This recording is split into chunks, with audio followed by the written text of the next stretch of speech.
México, Cancún.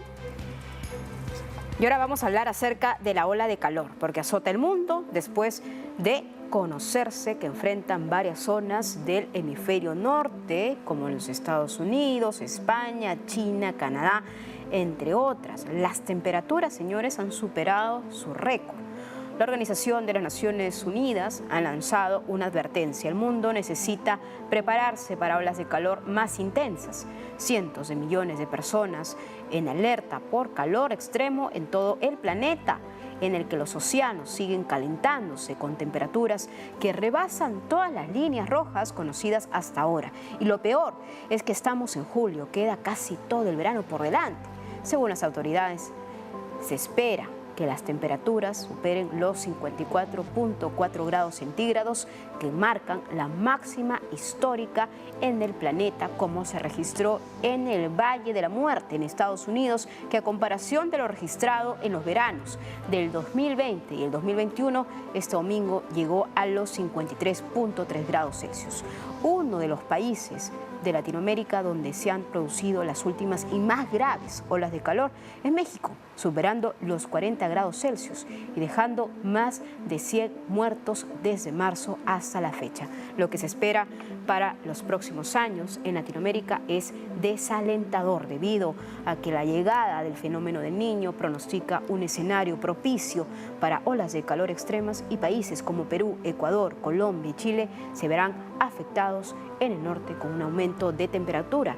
Y si ya tenemos olas de calor aumentado, se esperaría que estas temperaturas sean extremas en el hemisferio sur a partir de septiembre.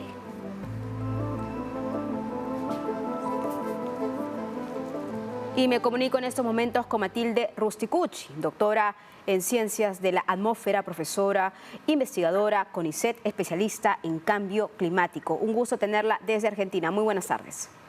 ¿Qué tal? Buenas tardes, ¿cómo están? Un gusto tenerla a usted como especialista para que nos explique en qué punto nos encontramos y sobre todo el auditorio que está también siendo testigo de estos cambios de temperatura. Por ejemplo, aquí en Lima, en pleno invierno estamos llegando a los 24 grados Celsius, algo que nunca habíamos experimentado en una época tan diferente. Muy buenas tardes. Sí, claramente es una manifestación concreta del cambio climático, ¿no? Nosotros venimos advirtiendo el tema del cambio climático hace más de 30 años y que esto iba a suceder. Lo que pasa es que se ve claramente en el día a día en la mayor ocurrencia de estas olas de calor. Estos inviernos, como estamos viviendo, inviernos no tan fríos y los veranos extremadamente cálidos, hicieron, por ejemplo, que se haya batido ese récord de temperatura en un día hace algunas semanas a nivel global, ¿no? Ahora, yo también quiero preguntarle acerca de los esfuerzos que se están haciendo. ¿Son suficientes? Y por el lado también la mirada de los países industrializados. ¿Están poniendo foco a lo que podría significar tragedias a futuro? Por ejemplo, América Latina se dice que es una de las regiones que podría ser las más golpeadas. Claro, porque lamentablemente el cambio climático, si bien no somos los principales responsables del cambio climático, pero sí podemos ser claramente uno de los sectores, de una de las regiones más afectadas, porque el cambio climático afecta en forma diferente a las personas más vulnerables de las personas menos vulnerables. Aquellas personas que se pueden preparar para una ola de calor, aquellas personas que se pueden preparar para una lluvia extrema o para una sequía, claramente son menos vulnerables que todas las poblaciones que se pueden ver expuestas a estas olas de calor sin preparación, ¿no? Preparación es una buena palabra que usted ha empleado, preparación también de los gobiernos locales, centrales, administraciones. ¿Realmente los esfuerzos por parte de los gobiernos se están poniendo sobre la mesa o es que por ahí incluso los llamados de atención o las alertas de algunos países pues no están siendo tomados por los grandes países industrializados? Lamentablemente no en la medida que deberían y no con la velocidad que deberían, ¿no? Los acuerdos internacionales, por ejemplo el Acuerdo de París, sí, que tenía una buena intención de no aumentar tanto la temperatura, porque sabiendo que las consecuencias son en algunos casos irreversibles, lamentablemente ya se sabe que es insuficiente. Con ese acuerdo, con esas propuestas de los países, no se llega a al límite que se pretendía. Entonces, lamentablemente, los esfuerzos son muy lentos y no con la intensidad que se debería. Hay diversos informes que se publican, por ejemplo, hay uno de ellos que está generando mucha conmoción en la comunidad internacional. Dicen que incluso en 80 años la Tierra puede ser en algunas partes inhabitable.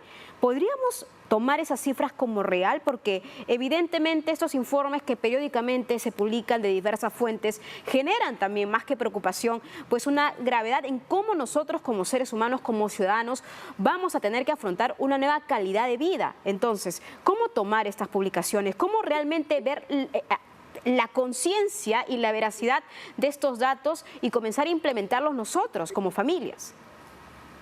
Bueno, claramente la población mundial se está mudando cada vez más hacia las ciudades. Entonces, Ujú. por ejemplo, las ciudades son un foco, son un sector al que hay que prestarle mucha atención. Hay que planear ciudades con más vegetación, con más Ujú. parques verdes, con más lugares frescos o lugares donde se pueda refrigerar las personas, ¿no? Estamos hablando principalmente de los más vulnerables, los ancianos, los niños, no estar expuestos innecesariamente.